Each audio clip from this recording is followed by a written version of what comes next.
Chapter 24: The Calculation. In the days following the pale mist's emergence from the broken foundation stone, the wizard Fenris sat with his charts and made no headway. He had 3 years of measurements from this boundary, and those measurements had always, until recently, confirmed his models. The rate of degradation had been predictable. The timeline had been readable. He had been able to calculate, within a margin he found acceptable, how long the seals would hold. Now the numbers from the past months did not confirm his models. The acceleration exceeded what the models allowed for. He ran the calculations again. He checked his instruments. He re-examined his methodology for errors. After 3 days of this, the numbers still said what they said. He called his apprentice in to look at them. The numbers don't lie. Fenris had been in his study for 3 days. Lyra brought him food that he barely touched, ale that disappeared faster than was probably wise, and fresh candles when the old ones guttered low. She said little. When he was like this, consumed by calculation, by the desperate attempt to make the numbers tell him something he could use, interruption only made him worse. But she watched, and she learned. And after 3 days of watching him chart and rechart the seal degradation patterns, she began to see what was bothering him. It wasn't just that the seals were failing. They'd known that for months. It was how they were failing. On the 4th morning, she found him slumped over his desk, asleep on top of a map covered in notations. The ink from his last entries had smudged where his cheek pressed against the paper. She studied the map while he slept. Foundation stones marked in black, dates of last inspection, measurements of crack depth and width, calculations of degradation rates, and something else. Something he'd circled repeatedly in different colored inks, as though trying to emphasize it to himself. The pattern. She pulled her own notebook from her pocket, the one where she kept her learning, the observations Fenris had taught her to make, compared her notes to his map. The foundation stone that had leaked the pale mist, intact 6 months ago, cracked and seeping now. 3 other stones to the north, stable a year ago, all showing accelerated degradation in the past 6 months. 2 stones to the east, centuries-old cracks suddenly widening at rates that should take decades. Not random, not scattered across the entire boundary. Clustered, progressing, almost like. "You're looking at the northeastern progression," Fenris said without opening his eyes. Lyra started. "I thought you were asleep." "I was. Your silence woke me.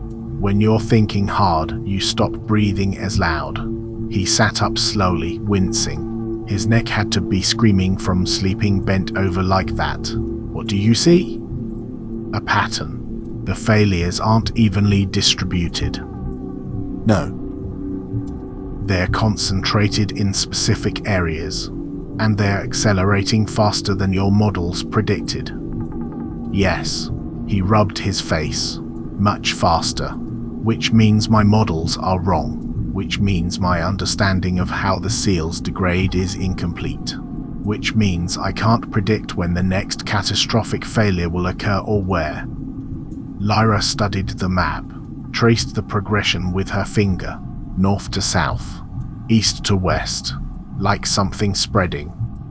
"Or," she said slowly, thinking it through as she spoke, "your models are correct and something else is affecting the rate of decay." "What else could?" He stopped, looked at her. "What are you thinking?" "The seals were designed to last centuries, right? You said they were reinforced, warded, built to withstand natural degradation." "They were. So if they're failing faster than natural degradation should allow," she met his eyes. "What if it's not natural?" Fenris went very still. "What are you saying?" "I'm saying, what if someone is accelerating it?" The words sounded absurd as soon as she said them. She almost took them back, but Fenris's expression stopped her. "I know that sounds insane," He stood, paced to the window, stared out at the grey morning. Yes, it does. Who would do such a thing? Who would want to break the seals? Anyone with even basic knowledge of what's sealed would know it's suicide. The old air spreads, the corruption advances, and there's nowhere to run. It would kill the person doing it along with everyone else. Unless they don't understand what they're doing. Unless they're far enough from the immediate danger that they think they'll have time to escape. Or unless they're believers, Fenris said quietly. Religious fanatics who think the old world should return, that humanity is the corruption and the sealed lands are purity waiting to be restored. Lyra hadn't thought of that. Do those people exist? They used to. Cults that worshipped the old powers. Most were wiped out when the seals were first established, but he trailed off, his expression troubled. There could be remnants, hidden believers, people who think they're freeing gods instead of unleashing atmospheric incompatibility. They stood in silence for a moment. But that's just speculation, Fenris said finally. We don't have proof. The acceleration could be natural variation. My models could simply be wrong about how fast degradation progresses once it reaches critical thresholds. Could be, Lyra agreed. The most likely explanation is that I miscalculated, that the seals are failing according to their own internal logic and I just don't understand it well enough. That's the most likely explanation. Occam's principle, the simplest answer is usually correct. Usually. Fenris turned to look at her. But you don't believe that. I don't know what I believe. She gestured at the map. Look at the pattern. It's not random scatter. It's organized, progressing, like someone working their way through the boundary systematically. Or like a cascade effect. One failure weakening neighboring seals which fail in turn. Which would happen regardless of whether it started naturally or was deliberately triggered. Fenris pinched the bridge of his nose. You're suggesting we need to investigate, to look for evidence of intentional sabotage. I'm suggesting we can't rule it out. If there's even a chance someone is doing this deliberately, we need to know. Because if they are, stopping them becomes as important as monitoring the seals. And if they're not? If I waste time and resources chasing a conspiracy that doesn't exist while the seals continue to fail naturally? Then we've wasted time. But if someone is breaking the seals and we don't investigate, Lyra let the sentence hang. Fenris walked back to his desk, stared down at the map. His finger traced the northeastern progression. Pause. Consider. Trace it again. The northern boundary, he said finally. I haven't personally inspected it in 8 months. Too far, too difficult to reach in winter. I've been relying on reports from he stopped. From no one. Because there's no one else monitoring that section. Just me. And I haven't been there. So if someone wanted to work on breaking seals without being observed, the northern boundary would be ideal. It would be. He looked at her. This is thin reasoning, Lyra. We're building a conspiracy theory on pattern recognition and the fact that my models don't perfectly predict seal failure rates. I know. It's probably nothing. Probably just natural variation in how ancient magic degrades. Probably. But we need to check anyway. Yes. Fenris sighed, a long, tired sound. Right. The northern boundary. 3 days ride if the weather holds. Longer if it doesn't. We'll need horses, supplies, someone who knows the terrain. He trailed off, thinking. Lord Tail. I'll need to request horses and provisions. Which means explaining why I need them. Which means either lying or telling him we suspect deliberate sabotage. What will you tell him? The truth, or part of it. that the seals are degrading faster than expected and I need to inspect the northern boundary to determine why. He doesn't need to know we're looking for evidence of sabotage unless we find it. Will he give you what you need? He will if I frame it as preventing the plague from spreading. His greatest fear is that the corruption will reach his lands. The promise of early warning should be enough. Fenris began rolling up his maps. How quickly can you be ready to travel? How quickly do you need me? We leave in 2 days. Maybe 3. Depends on how fast I can arrange things with Tail. He paused. I'll bring Kalen too. We'll need someone who can scout ahead, read terrain. And if there are people working on the northern boundary, a 3rd set of eyes increases our chances of catching them. Do you really think we'll find anything? Fenris was quiet for a long moment. When he spoke, his voice was low, almost reluctant. I don't know. Part of me hopes we don't. Hopes this is all just natural seal failure and my models need refinement. Because if someone is deliberately breaking the seals, he shook his head, then we're facing something far more dangerous than natural disaster.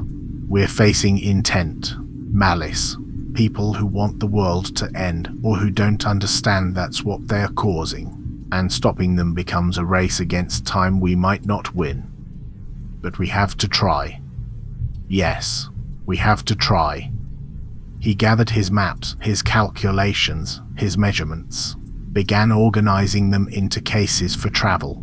The immediate crisis, the possibility of sabotage, had given him focus, direction, something concrete to investigate instead of just watching numbers climb and boundaries fail. But Lyra could see the tension in his shoulders, the way his hands moved just slightly too fast, betraying anxiety he wouldn't voice. Because they both knew what finding evidence of deliberate sabotage would mean. It would mean someone was out there, right now, working to break the seals. It would mean the acceleration would continue, probably worsen. It would mean they'd have to stop whoever was doing it while also trying to maintain the remaining seals. And it would mean that even if they succeeded in stopping the saboteurs, the damage already done might be irreversible. The seals might fail anyway, just faster than they would have naturally. And all the preparation, all the monitoring, all the careful measurement and prediction would be for nothing. Because you can't predict the actions of determined humans the way you can predict the degradation of ancient magic. Chaos had entered the equation, and chaos made all their calculations meaningless. The report. Lyra found Kalen at his shelter near the edge of the settlement, cleaning his hunting knife with practiced efficiency. He looked up as she approached, his expression wary. The wizard wants to see you, she said. What for? Northern boundary inspection. 3 days travel, maybe more. He wants you as scout. Kalen's eyebrows rose. I'm a swamp scout. I don't know the northern lands. You know how to read terrain, how to find paths, how to spot signs of human passage. That's what he needs. Why? What's he looking for? Lyra hesitated. Fenris hadn't said to keep it secret, but she also wasn't sure how much to share. Seal degradation patterns. He needs to inspect the northern boundary to understand why the failures are accelerating. Just inspection? Or something else? She met his eyes. Possibly something else. He's not certain yet. That's why we're going. Kalen studied her for a moment, then nodded slowly. When do we leave? 2 or 3 days. He's arranging horses and supplies through Lord Tail. Tail. Kalen's expression shifted slightly, became more guarded. We'll be traveling under Tail's authority? Probably. Why? No reason, just good to know, but something in his tone suggested otherwise. Lyra filed that away to think about later. You'll come? Do I have a choice? You always have a choice. Kalen smiled faintly. That's a kind lie. But yes, I'll come. The wizards paid me well. And if the seals are failing faster, he gestured vaguely at the dark willows in the distance. Better to know what we're facing than wait for the mist to reach us here. Good. Pack for cold weather. Fenris says the northern lands are exposed. Wind, rain, maybe early snow. Wonderful. Kalen slid his knife into its sheath. Tell the wizard I'll be ready. Lyra returned to the tower to find Fenris already composing a letter to Lord Tail. He wrote quickly, efficiently, his handwriting surprisingly neat for someone who'd been awake for 3 days. Kalen's in, she said. Good. And you? I'm ready when you are. Pack warm, pack practical. We're not going to a court. He sealed the letter with wax, pressed his ring into it. I'll send this to Tail today. With luck, we'll have horses and provisions by tomorrow evening. And if we find what we're looking for, if there's evidence someone is breaking the seals? Fenris's hand paused over the sealed letter. Then everything becomes more complicated, because catching someone in the act doesn't stop them permanently unless we understand how they're doing it and who else might be involved. It becomes a hunt, an investigation, politics possibly, if order or noble interests are involved. You hate politics. I do, but if someone is actively trying to end the world, I'll endure politics to stop them. He stood, letter in hand. Come on, let's get this to Tail's courier before I change my mind and decide we're all just paranoid fools chasing patterns in chaos. They descended from the tower together. Outside, the garrison families were going about their daily work, tending gardens, repairing tools, watching children. The tower stood behind them on its island, the colored glass catching the afternoon light. They crossed the bridge and kept walking.